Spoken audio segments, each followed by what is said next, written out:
Hello, আসসালামু আলাইকুম। আশা করি আপনারা ভালো আছেন, আমরা ভালো আছি আলহামদুলিল্লাহ। আমি আজকে একটা চিংড়ি মাছ ভর্তা বানাবো।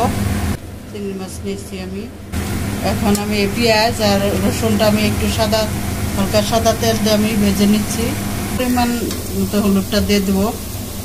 চিংড়ি মাছ ভর্তাটা একটু কালারটা সুন্দর হবে, এই কারণে আর একটু হলুদ আপনারা চাইলে নাও দিতে পারেন, ভর্তা তো ভর্তাই, কিন্তু আমি দিই একটু কালারটা সুন্দর হওয়ার জন্য। এখন আমি চিংড়িগুলো দেব, ভেজে নেব।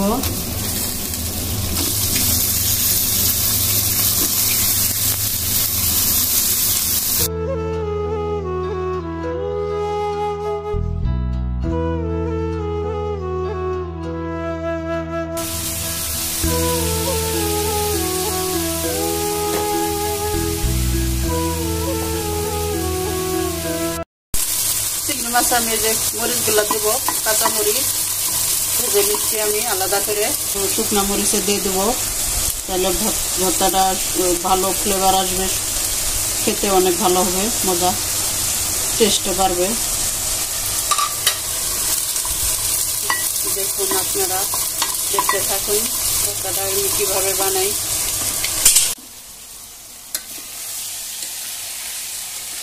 এই কাঁচা মরিচগুলো ভেজে নিছি এগুলো, আর এখানে কিছু মরিচ, শুকনা মরিচটা নিছিলাম, যে মরিচটা আমি একটু হালকা তেল দিয়ে ভেজে নিছি, যাতে বিচিটার ভিতরে ভালো ভাজা হয় খেতে। এটা আমি বেশি একদম পুরা ভাঙবো না, ব্লেন্ড করব না, আদা ভাঙ্গা করব, যাতে এর ভিতরে বিচিটা দাঁতের নিচে পড়লে একটা ফ্লেভার আসে। এই জন্য আমি এরকম করে ভেজে নিছি।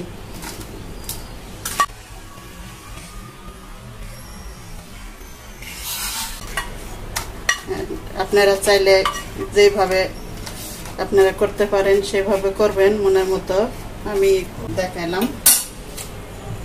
আর এই চিংড়িটা আমার হয়ে গেছে, এইভাবে আমি করে নিছি, ভেজে নিছি।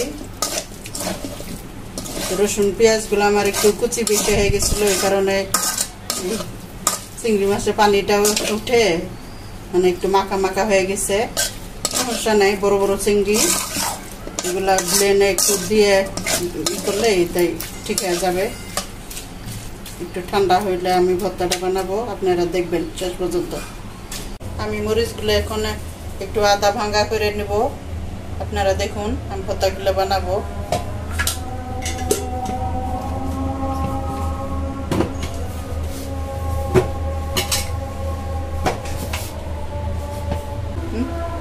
আমি যেভাবে একটু আদা ভাঙ্গা করে নিছি, অনেক সুন্দর একটা ফ্লেভার বের হয়েছে মরিচটা, যেহেতু এটা দেশি মরিচ, এটা বিচিটা অনেক ভালো খেতে, একটা আসে, ফ্লেভার আসে।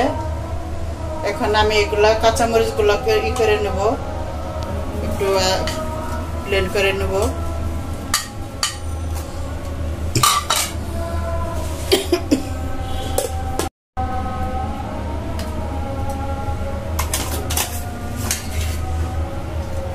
কাঁচা মরিচ গুলো আমি যেরকম করে নিছি, আপনারা দেখুন এইভাবে। অত পুরোপুরি আমি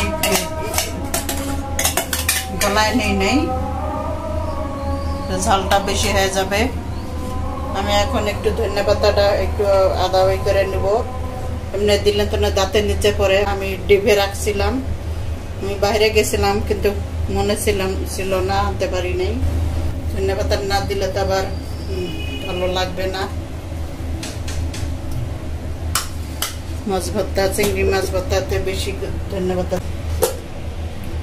এই ধনিয়া পাতাটা আমি এভাবে একটু ব্লেন্ডে ছোট ছোট করে নিচ্ছি, তো আমি তো এগুলা ব্লেন্ডে একটু করে নিলাম, যে এর আগে এরকম ছিল ডিপে, তো আমি বড় বড় করে কেটে রাখছিলাম। এখন ভর্তাতে তো এইভাবে দেওয়া যাবে না, এই কারণে আমি একটু ব্লেন্ড করে নিলাম। এখন আমি দিয়ে দেবো চিংড়ি মাছগুলো।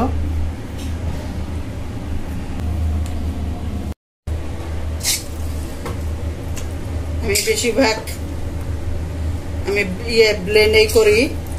আমারও পাটা আছে, কিন্তু পাটাতে আবার কে বাটাবাটি করবে, এই কারণে আমি ব্লেন্ডই করি বেশিরভাগ। সবাই বলে যে পাটাতে ভর্তা বানাইলে টেস্ট ভালো হয়। চিংড়ি মাছটা আমি এভাবে করে নিতেছি, বেশি একদম নিপাস করব না, অত নিপিটা খেতে ভালো লাগে না। যাতে যাতে নিচে একটু চাবায় খেতে পারে, চেপে চেপে খেতে পারে, ওই সেভাবে আমি একটু বানাই দেই। এই যে দেখুন, আমি যে এরকম ভাঙ্গা ভাঙ্গা করে নিছি, মানে অত নিপি করি নাই। এই ভর্তাটা খেতে অনেক টেস্ট। আপনারা বানাবেন, দেখবেন, একবার ট্রাই করবেন, হয়তো পারেন, আপনারাও করেন এইভাবে।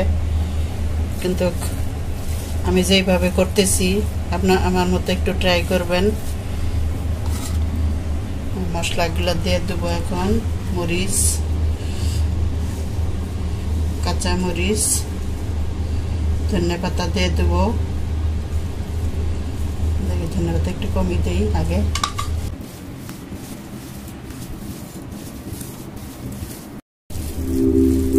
সরিষার তেলটা দিব। সরিষার তেল দিলে আরো ফ্লেভারটা ভালো হয়। বেশিরভাগ এরকম করে ভর্তা বৃষ্টির দিনে খেতে ভালো লাগে, কিংবা এক এক সময় ভর্তা দিয়ে ভাত খেতে ইচ্ছে করে, ডাল দিয়ে, তখন এই ভর্তাটা আপনারা বানাবেন।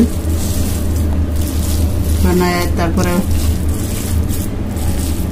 যেদিন তরকারি মাছ মাংস থেকে এই ভর্তা ডাল পছন্দ হয়ে যাবে, খেতে অনেক সুস্বাদু হয়ে যাবে, সবাই পছন্দ করবে। ছোট বাচ্চারা ছাড়া, ঝাল কম হইলে ওরাও পছন্দ করবে খেতে।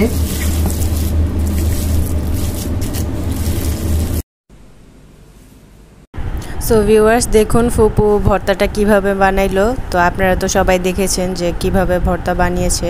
তো এই যে দেখুন, আমাদের ভর্তা রেডি। তো আমাদের ভিডিওটি কেমন লাগলো জানাবেন, আর আমাদের পাশে থাকবেন, লাইক করবেন, শেয়ার করবেন, সাবস্ক্রাইব করবেন। আল্লাহ হাফেজ।